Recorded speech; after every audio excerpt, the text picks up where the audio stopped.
आज का वीडियो होगा पूरा पाषाण युग के क्षेत्रों का वर्गीकरण के तत्पश्चात जो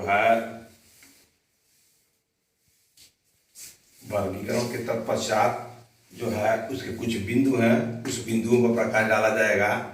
तो कल मैं आपको पढ़ा दिया था कि निम्न पूरा पाषाण युग उसका वर्गीकरण किया गया था, मध्य पाषाण युग और जो है उच्च पाषाण युग, और निम्न पाषाण युग के पूरा क्षेत्र बता दिए थे और मध्य पाषाण युग के पूरा क्षेत्र बता दिए थे और उच्च पाषाण युग के पूरा क्षेत्र बता दिए थे। आज हम आपको ये निम्न पाषाण युग और मध्य पाषाण युग और उच्च पाषाण युग के कुछ बिंदुओं पर प्रकाश डालेंगे। इसको आप जरूर याद करिएगा और सब्सक्राइब तो जरूर करिए कि जो मैं बताऊं आपको आता रहे, और स्टेप बाय स्टेप जो जानकारी जो आपको दे रहे हैं इसको पढ़ने से आपको बहुत फायदा होगी। आरंभिक युग था, आरंभिक जो युग था, आरंभिक जो युग था पूरा पाषाणकालीन औजार था। इसमें पूरा पाषाण काल के औजार, पूरा पाषाण काल के जो औजार थे, औजार उत्तर प्रदेश और मिर्जापुर जिले में, उत्तर प्रदेश के मिर्जापुर जिले, मिर्जापुर जिले में बेलन नदी घाटी में, बेलन नदी घाटी में पाए गए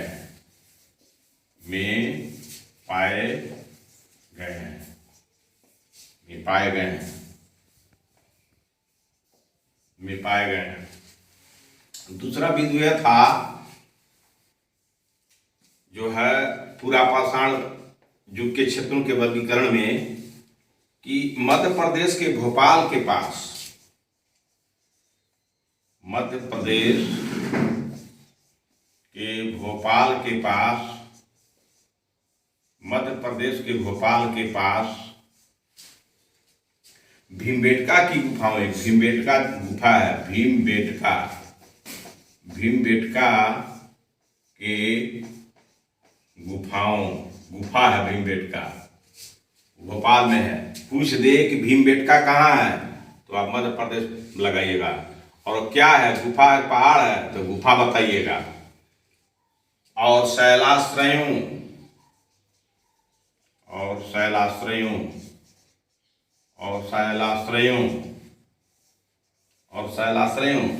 माने पर्वत, और उस पे जो आश्रित होते थे, शैलों पर जाकर के कोई चीज पड़ी होती थी, उसी को शैलाश्रय कहा जाता था। तो शैलाश्रयों चट्टानों से बने आश्रय, चट्टानों से, वही पत्थर चट्टानों से बने आश्रय, शैलों से बने आश्रय को शैलाश्रय कहा जाता है। एक चट्टानिया, एक चट्टानिया, एक चट्टानिया, एक चट्टानिया।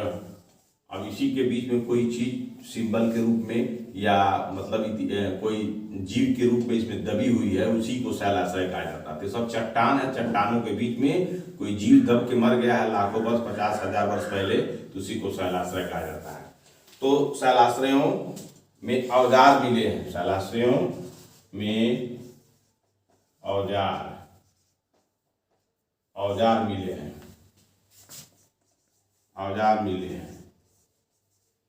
किसमें औजार मिले हैं तो शैलाश्रयों में, एक शैलिया, इसके बीच में कोई औजार मिले हैं, इसी को शैलाश्रय जो इतिहास बताता है। शैलाश्रयों में औजार मिले हैं जो लगभग 1 लाख ईसा पूर्व के हैं, जो लगभग 1 लाख, सैकड़ा, हजार, 10 लाख, 1 लाख बीसी के हैं। अब आप जान जाइए, अगर पूछ दे भीमबेटका किस लिए क्यों प्रसिद्ध है तो आप लिखिएगा भीमबेटका मध्य प्रदेश भोपाल के पास है। भीमबेटका एक तरह की गुफा है। भीमबेटका पुरापाषाण युग के क्षेत्रों का एक क्षेत्र है जो नवपाषाण युग में आता है। तो नवपाषाण युग में आता है, ये निम्न पाषाण युग में आता है। तो निम्न पाषाण युग में भीमबेटका जगह है। वहाँ शैलाश्रय मिला है, न चट्टानों का आश्रय, और उसी चट्टानों के बीच में औजार मिले हैं। वही औजार लगभग 1 लाख BC के हैं, इसीलिए भीमबेटका प्रसिद्ध है। आपका 10 लाइन हो गया। आप IAS की परीक्षा में आप लिख सकते हैं, GS में लिख सकते हैं, और ऑब्जेक्टिव भी आए तो ऑब्जेक्टिव में लिख सकते हैं, मेन भी परीक्षा में लिख सकते हैं और ऑब्जेक्टिव की परीक्षा में लिख सकते हैं। नेक्स्ट बिंदु यह है नर्मदा नदी, नर्मदा घाटी के हथनौरा एक जगह है। नर्मदा नदी, नर्मदा घाटी में हथनौरा एक जगह है जो होशंगाबाद में है। होशंगाबाद में है। कहाँ है? नर्मदा घाटी में हथनौरा एक जगह है जो होशंगाबाद में है। ये होशंगाबाद आप जानते हैं, ये हथनौरा के नाम से जाना जाता है। होशंगाबाद सब लोग जानते हैं। तो ये हथनौरा एक जगह है से एक मानव की खोपड़ी मिली है। एक मानव की खोपड़ी मिली है। एक मानव की खोपड़ी मिली है। तो खोपड़ी मिली है।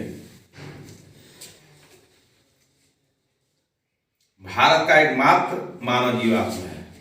भारत का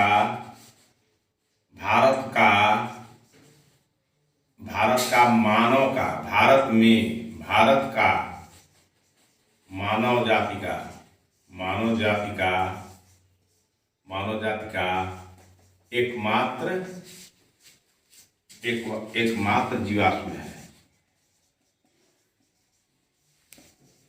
तो कितना इंपॉर्टेंट सवाल है ये। भारत में मानव जाति का सबसे पहला मानव की खोपड़ी का जीवाश्म कहाँ मिला है? तो हथनौरा में मिला है। यह नर्मदा घाटी में है। हथनौरा होशंगाबाद जिले में एक मानव की खोपड़ी मिली है। भारत का मानव जाति का एकमात्र जीवाश्म है। मध्यपाषाण काल, दूसरा बिंदु है मध्यपाषाण काल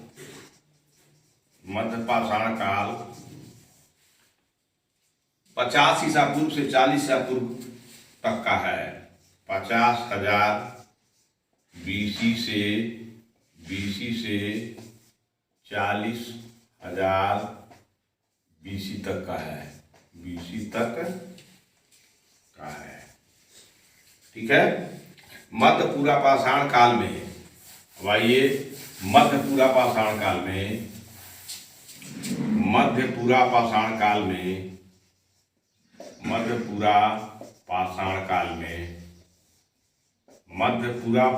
काल में आप जानिए कि क्वार्टजाइट पत्थरों के स्थान पर मध्य पुरापाषाण काल में क्वार्टजाइट पत्थरों के स्थान पर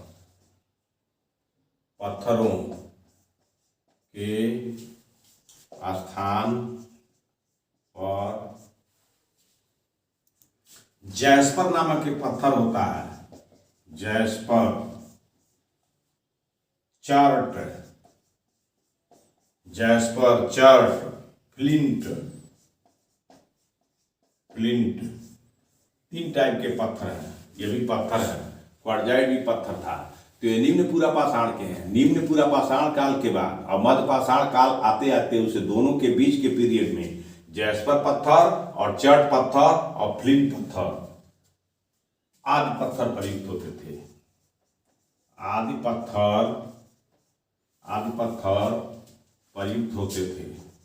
पत्थर प्रयुक्त होते थे। अगर IAS में पूछ दे या किसी भी परीक्षा IAS में पूछ दे, हम तो IAS को टर्म लेके चल रहे हैं, इसके सिलेबस को लेके चल रहे हैं। IAS में पूछ दे कि पूर्व मध्य पाषाण काल में किस पत्थर का प्रयोग किया जाता था? तो लिख दे जो है 3 तरह का पत्थर का नाम लिख दे। क्वार्टजाइट पत्थर, क्वार्टजाइट और चट पत्थर, क्वार्टजाइट और फ्लिंट पत्थर, क्वार्टजाइट पत्थर या क्वार्टजाइट जैस्पर पत्थर, और लास्ट में लिख दे इनमें से कोई नहीं। तो आप कोई नहीं सही होगा।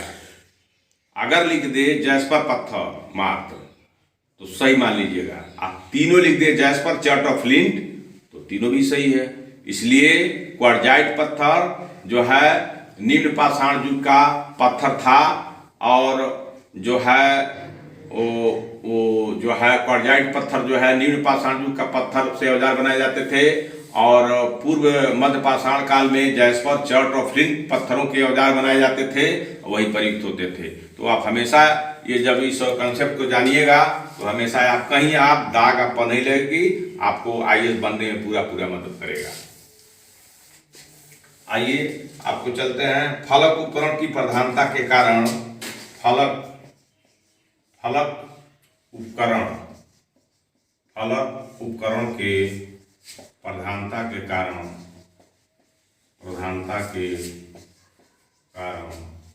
फलक उपकरण के प्रधानता के कारण इस काल को फलक संस्कृति, इस काल को फलक संस्कृति मतलब इस युग में फलक पूरा पाषाण युग के क्षेत्रों को जो है निम्न पाषाण, मध्य पाषाण, उच्च पाषाण, तो ये फलक संस्कृति जो है इसमें जो है निम्न पाषाण युग में शल्क संस्कृति का प्रयोग होता था, और पूरा पाषाण युग के क्षेत्रों के वर्गीकरण में एक बिंदु है कि जो है पूर्व मध्य पाषाण काल में जो हथियार बनाए जाते थे तो उनके जो पत्थर के हथियार थे, चट थे, और जो आपको हमने बताया है तो उस तरह के जो पत्थर थे तो उस पत्थरों में फलक होते थे, धार होती थी, इसीलिए उसे फलक संस्कृति कहते हैं। इसीलिए उसे फलक संस्कृति की संज्ञा देते हैं, फलक संस्कृति की संज्ञा देते हैं, फलक होते थे। फलक एक प्रकार का औजार होता है जिसे पत्थरों को तोड़कर बनाया जाता था। फलक एक प्रकार का औजार होता था। फलक एक प्रकार का औजार होता था, और यह औजार पत्थरों को तोड़ के बनाया जाता था।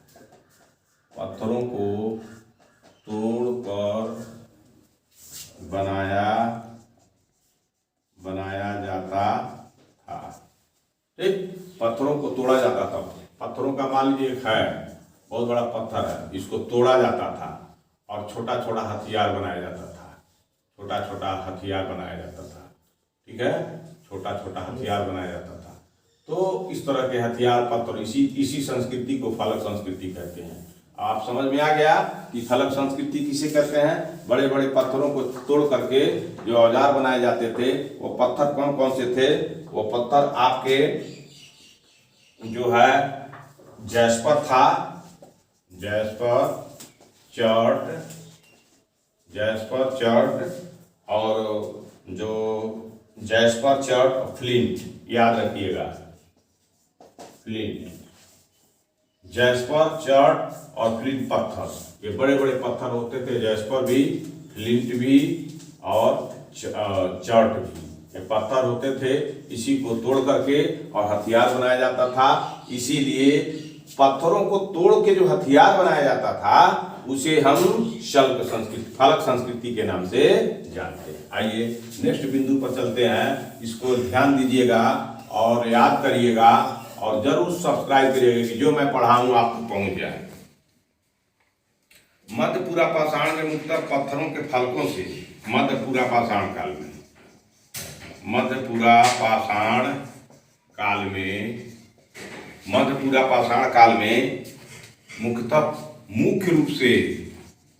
मुख्यतः पत्थरों मुख्यतः पत्थरों के फलकों से बनी वस्तुओं, पत्थरों के फलकों से बनी वस्तुओं मध्य पूरा पाषाण काल में मुख्यतः पत्थरों के जो फलक होते थे, जो तोड़ के बनाया जाता था, फलकों से बनी वस्तुओं का उपयोग होता था।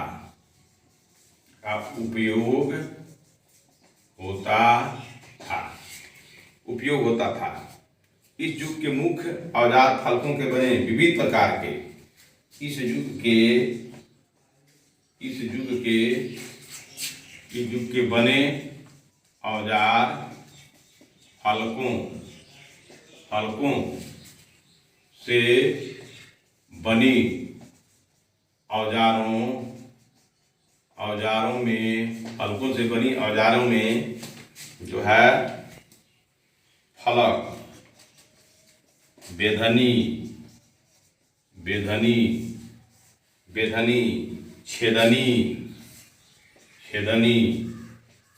छेदनी,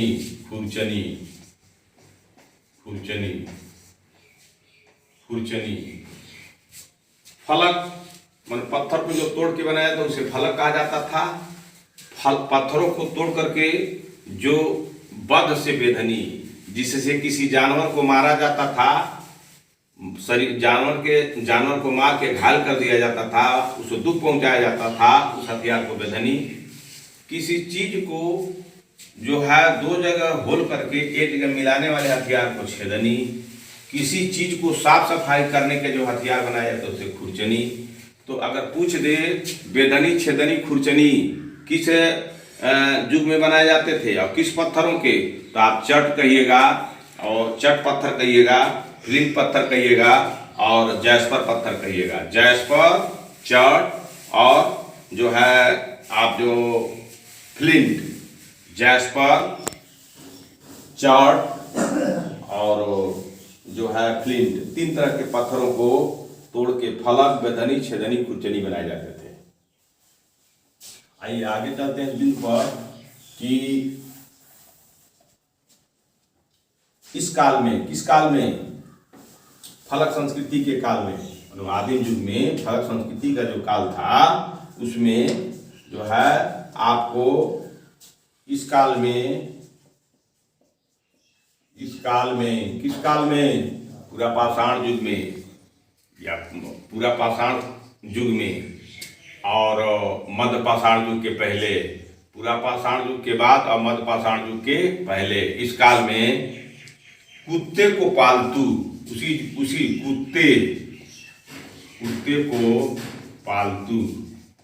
कुत्ते को पालतू बनाया गया। सवाल पूछ दे कुत्ते को पालतू कब से बनाया गया, तो कुत्ते को पालतू जो है निम्न पाषाण युग के बाद और मध्य पाषाण युग के पहले के बीच का जो पीरियड है वो 50,000 से लेके जो है आपको 40,000 BC के बीच में कुत्ते को पालतू बनाया गया और श्रृंगार साधनों का प्रयोग होने लगा। और जो है श्रृंगार साधनों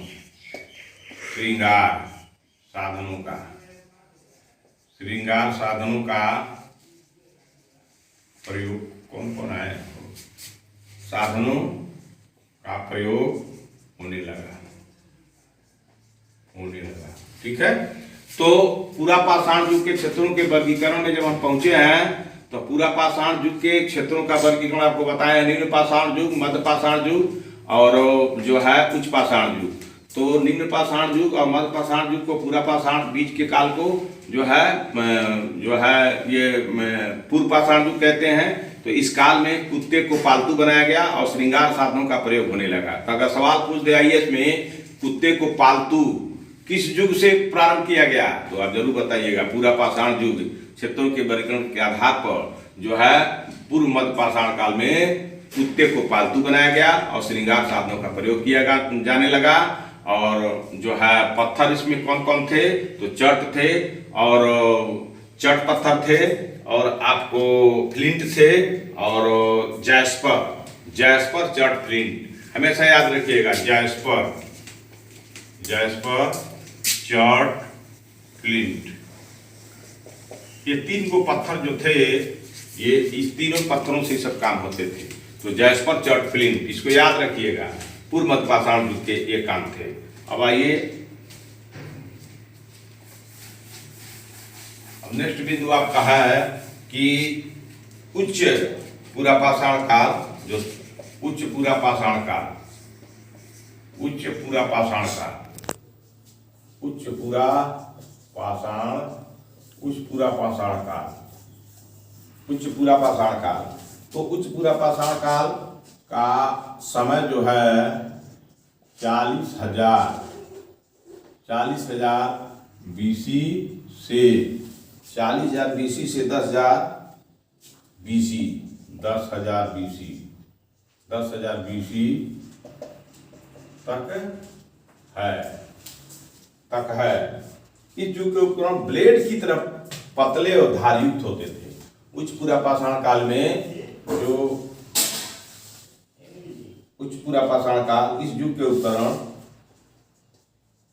इस युग के उपकरण ब्लेड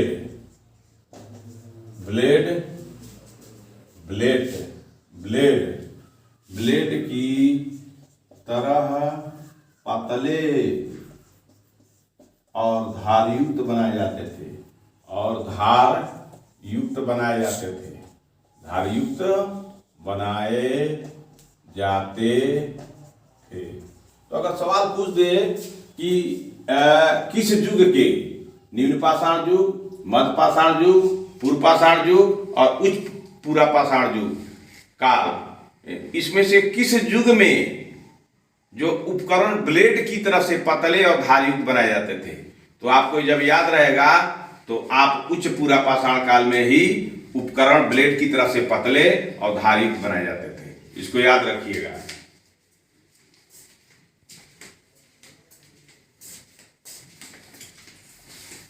उच्च पूरा पाषाण काल में, उच्च पूरा पाषाण काल में, उच्च पूरा पाषाण काल में, उच्च पूरा पाषाण काल में विश्वव्यापी संदर्भ में 2 विशेषताएं हैं। विश्वव्यापी संदर्भ में, विश्वव्यापी संदर्भ में 2 विशेषताएं हैं। 2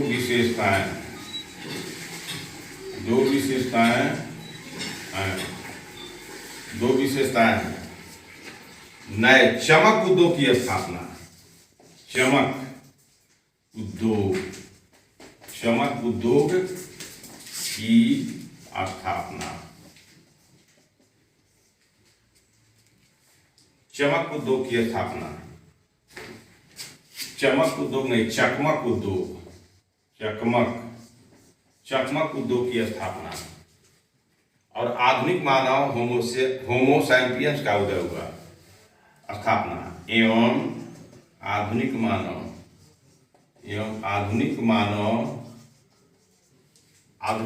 जो अभी मानव जो है, आधुनिक मानव होमो सेपियंस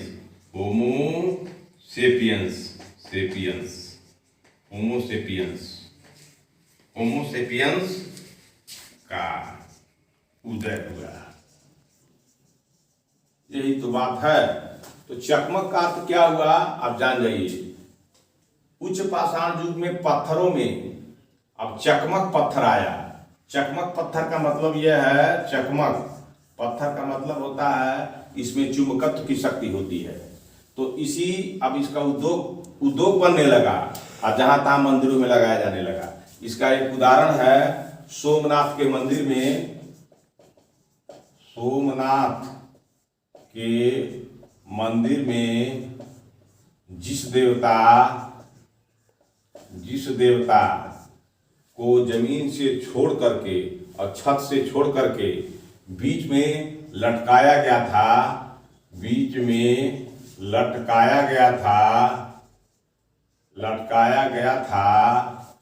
उसके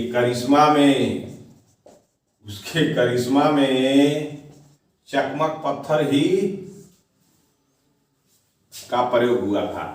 इसीलिए मोहम्मद गजनवी ने आया तो सोमनाथ के मंदिर को जब पहचान लिया चकमक पत्थर के गुण को, तो तलवार रखा तो उसका तलवार ऊपर उठ गई। तो अब देखा को इसमें तो चकमक पत्थर का प्रयोग हुआ है। इसी कारण जो है शिव की मूर्ति या जो भी देवता की मूर्ति रही हो वह बीच में खड़ी है। तो उसने क्या किया, सबसे पहले उस मंदिर को तोड़वाया, और जब तोड़वाया तो चकमक पत्थर को निकाला तो मूर्ति नीचे आ गई। इसीलिए उस सोमनाथ मंदिर को जी भर के लूटा और लूट के ले गया, और सोमनाथ के मंदिरों के जितने कीमती पत्थर हैं अपने यहाँ के जाकर के सीढ़ियों पर उसको चुनवाया था। तो यही इतिहास है, जानिएगा तो पाखंड से बचिएगा। तो चकमक पत्थर जो है में खासियत होती है कि अगर इसको कहीं लगा दीजिए तो वह किसी को खींच के अपने पास ला देगा। तो उच्च पाषाण युग में चकमक उद्योग का खोला गया और उसी समय होमोसेपियंस मानव का उदय हुआ। अब आइए हम चलते हैं आगे, आइए हम आगे चलते हैं। मध्य पाषाण युग के स्थल कौन कौन है? मध्य पाषाण युग के स्थल, मध्य पाषाण युग के स्थल, मध्य पाषाण युग के स्थल कौन कौन जगह हैं जहाँ मध्य पाषाण युग का प्रभाव था? तो आइए हम चलते हैं मध्य पाषाण युग के स्थल में। सबसे पहले हम चलते हैं मध्य प्रदेश। मध्य प्रदेश, मध्य प्रदेश जो है यहाँ कितने स्थल हैं मध्य पाषाण युग के?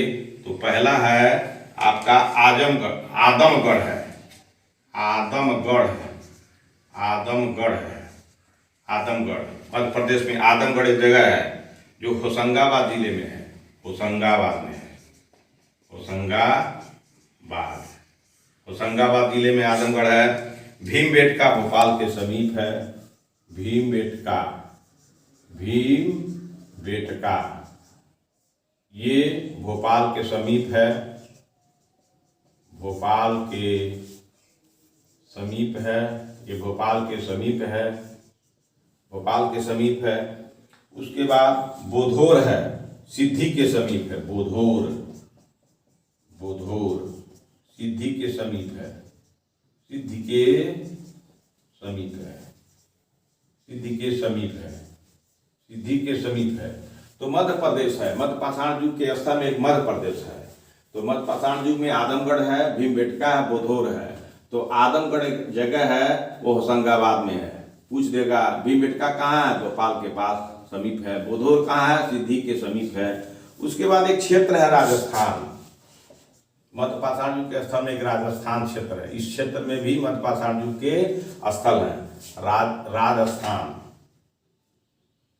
राजस्थान, राजस्थान, राजस्थान में बागोर है, बागोर, बागोर एक जिला है, बागोर। ये बागोर जो है भीलवाड़ा, भीलवाड़ा भी, भीलवाड़ा एक बहुत बड़ा क्षेत्र है जहाँ मध्य पाषाण युग के स्थल हैं।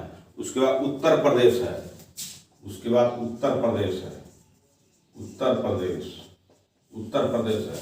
उत्तर प्रदेश में महदा नाला, महादाहा या महदा, महादाहा, महादाहा या महदा, या महदा, महदा मेजा के समीप है, मेजा, मेजा के समीप है, मेजा के समीप है। उत्तर प्रदेश में महदा या महादाहा या महदा मेजा के समीप है। उत्तर प्रदेश एक मेजा जगह है। और उत्तर प्रदेश सराय नाहर राय, सराय नाहर राय, सराय नाहर, सराय नाहर राय, सराय नाहर राय ये प्रतापगढ़ के समीप है। प्रतापगढ़ जिला है, प्रतापगढ़, प्रतापगढ़ के समीप है, प्रतापगढ़ के समीप है। सराय नाहर ये प्रतापगढ़ के समीप है। और बिहार, बिहार, बिहार है। तो बिहार में पायसरा, पायसरा एक जगह है, पायसरा, पायसरा कहाँ है? मुंगेर के समीप है।